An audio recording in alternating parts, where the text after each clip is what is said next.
Today on Staying Fertile AF, we're going to take a look at this article right here. And this is one of those reads that really has me questioning the sanity of some people. So stick around because we're diving into a wild take on why having more kids, according to experts, is supposedly a Ponzi scheme. Let's take a look at their arguments. And spoilers, I think this is one of the most ridiculous takes I've seen on the population crisis. The article starts by saying, Elon Musk, he's a pretty controversial figure, right? People have strong opinions about him. But to really understand the issue here, it's important we take a rational approach and focus on the facts. Whether you love or hate Musk, don't let your emotional feelings about him cloud your judgment. This is about the bigger picture, so let's look at the data and form our own opinions from that. So it says here, the title, Elon Musk and others urging people to have more kids are essentially calling for a Ponzi scheme, experts say. The title of this article is claiming that people like Elon Musk, who has been very open about encouraging people to have more kids in order to avoid population collapse, is basically pushing for a Ponzi scheme. A Ponzi scheme is basically a scam where money from new investors is used to pay off earlier ones. So creating this illusion of a profit until it collapses and there aren't enough investors to keep it going. So yeah, you heard that right. Apparently having babies, according to these so-called experts, is now a scam. Also, referring to what experts say isn't always the best indicator for truth. It's one of those classic argumentation techniques where someone uses someone's status to back up their point. There's something so wrong with the hierarchy in research these days. Instead of actually verifying claims yourself, people just refer to some obscure authority and call it a day. I'm gonna tell you why these people, these so-called experts, hate people, hate the world, hate humanity, and are the biggest fucking idiots in this world. Let's keep going. Pronatalism has been getting a lot of attention lately as the likes of tech billionaire Elon Musk and GOP Vice President hopeful JD Vance have called on people to have more kids, sounding the alarm on falling birth rates and shrinking populations. So pronatalism is basically the belief that we should encourage higher birth rates to keep populations from shrinking. These guys are known to be very openly urging people to have more kids, saying that if birth rates keep falling, we could face serious problems. Problems like a huge aging population and fewer people in their working years to keep the economy running. But not everyone seems to agree, so let's see why. In 2021, Musk called population collapse potentially the greatest risk to civilization's future. And last year, he urged people in Italy and other developed countries to have more kids. In addition to his existential warnings, he also flagged economic consequences, saying Italy is a good place to invest, but adding that companies investing ask themselves, will there be enough people working? So let's take a look at what the population of Italy actually looks like. I found this population pyramid. It says that in Italy in 2023, the population was 58.8 million. And we can see in this graph that highest percentage of people are in their 50s. So this is the trend of Italian birth rates. And we can also see here that the population is just plummeting down. Like it's going to decline a lot by 2100. It's supposed to be down to like 37 million. And this is what he was referring to in the article.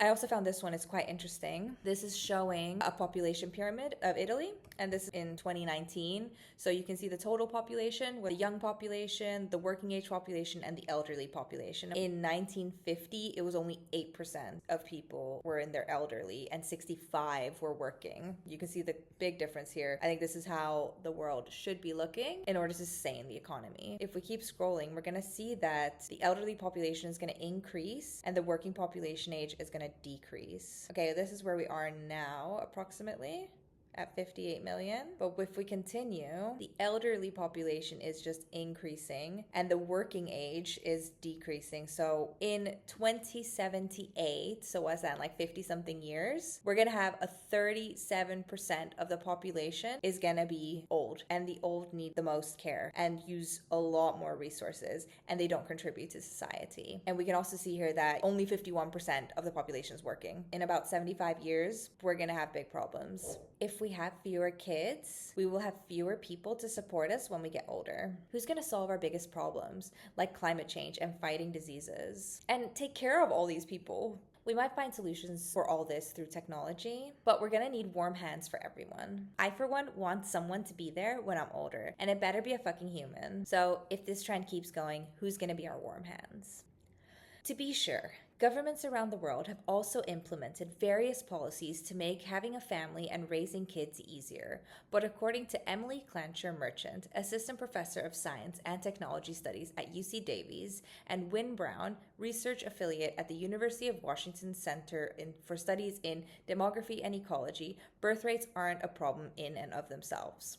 Was half of that paragraph just their names and where they work and what they do? But okay. So I found, this is Emily Clancher and this is Wynne Brown. So these are our so-called experts. So while governments are trying to make it easier for us to have kids, these are arguing that low birth rates aren't really the problem and that there are bigger issues. Manipulating fertility is an inefficient means of solving social, economic, and environmental problems that are almost always better addressed more directly through regulation and redistribution. They were earlier in the conversation. What's more, the pronatalism movement is based on the misguided belief that larger populations are necessary to drive economic growth, the experts say. So what these guys are basically saying is that more births isn't going to solve social, economic, environmental problems. Fine. Obviously, we're not going to fix these issues overnight or in the short term by having more kids. The point of getting more kids isn't to fix these social issues right now. These types of things we may be able to fix with technology, and we probably will, but we're having more kids so that human consciousness prevails to make sure that the human civilization is here in 100 years. In 100 years, we'll probably have all countries be rich. And if at that point in time, these countries do not have enough children, we're fucked. This is what we're trying to solve with more kids. Not some pesky little social economic issues. No one is claiming that we need a massive population spike to drive economic growth immediately. Look at the West. We haven't seen a huge population boom, yet we've had incredible economic growth. The real issue is that we need to sustain the population we already have. It's not about growing them. Fewer people means each individual's productivity needs to skyrocket. Do you want to have to work even harder? Probably not. And if our population keeps shrinking, how are we going to manage when those same people have to take care of an aging population? Literally, what Elon and frankly common sense is advocating for isn't to grow the population endlessly. It's about maintaining a population that can handle our biggest challenges. Addressing climate change, supporting our elderly, and solving the massive problems we face today, tomorrow, and forever. So without direct intervention from governments, any additional wealth that's created usually ends up with people who already have higher incomes at the expense of workers and consumers, they added. This is the most ridiculous communistic shit I've ever heard. No, wealth isn't just magically redistributed from the top. It's created by the people who build, who innovate, and work hard to make it happen. So who's really creating this additional wealth? These experts are basically claiming that capitalism doesn't work. But oh my god, the entire fucking West wouldn't be where it is without it. Is capitalism perfect? Absolutely not. But does it work? Of course it does. Take a look at history. Capitalism has consistently lowered the cost of basic goods while raising wages for workers. Let me show you this. I found this article in the OECD library, Real Wages Since 1820. So I found this source that shows the real wages for production workers from the 1820s to the 2000s. So let's break this down. If you look at the black lines, over the last 100 years, the average wage has increased significantly in countries like the US and Italy, even when accounting for inflation, while the cost of essentials like sugar, water, electricity, and meat has relatively decreased. You can clearly see the difference between countries that didn't adopt capitalism quickly enough. Even though prices might seem high these days, these basic goods are actually more affordable and accessible because people are earning more in relation to them. And we already have redistribution in place through things like taxation, public health care, social services. So the idea that capitalism has failed is complete nonsense. Redistribution through government interventions is fine to a point.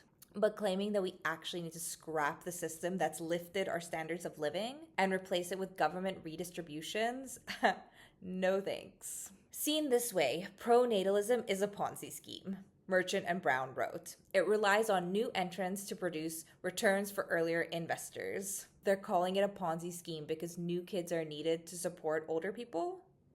Isn't that how society works?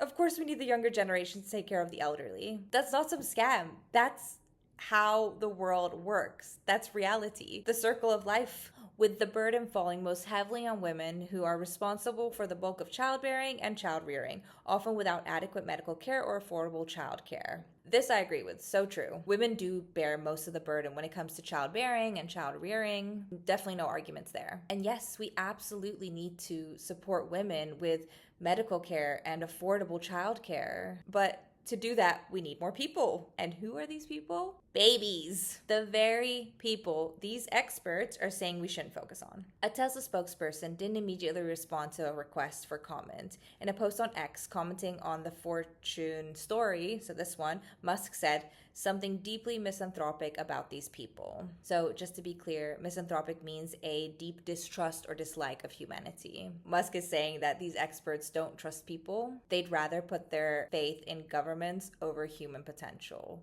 Meanwhile, pro-natalist policies have had little effect on birth rates, they say, pointing to Italy's 2020 Family Act as an example.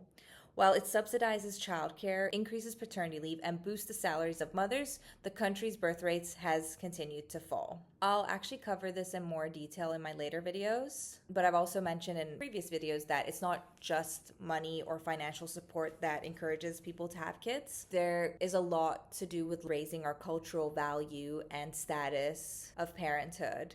It can impact or encourage people to have more kids. So for more on that, check out my other videos, but I also want to go into detail about this later because it's quite an interesting topic. In the US, the demographic tilt towards an older population has raised fears that younger generations will not be able to support social security payments for older generations, which is true. If there isn't enough young people working, who's going to pay for things like pensions or retirement benefits?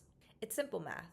Without a growing workforce, the system just doesn't hold up. But Merchant and Brown said, Social Security can remain solvent without Americans having more kids. Instead, pro-immigration policies can increase the size of the working age population that pays into the retirement system. Okay, but what about brain drain? You're talking about pulling the smartest and hardest working people from their home countries and leaving those places to struggle? That's not a solution. We want to grow populations everywhere, not deplete one to fix another. Plus, why are we okay with replacing our current population with immigrants instead of growing or just maintaining the size? I have nothing against immigrants. I'm one myself. Hashtag all the countries.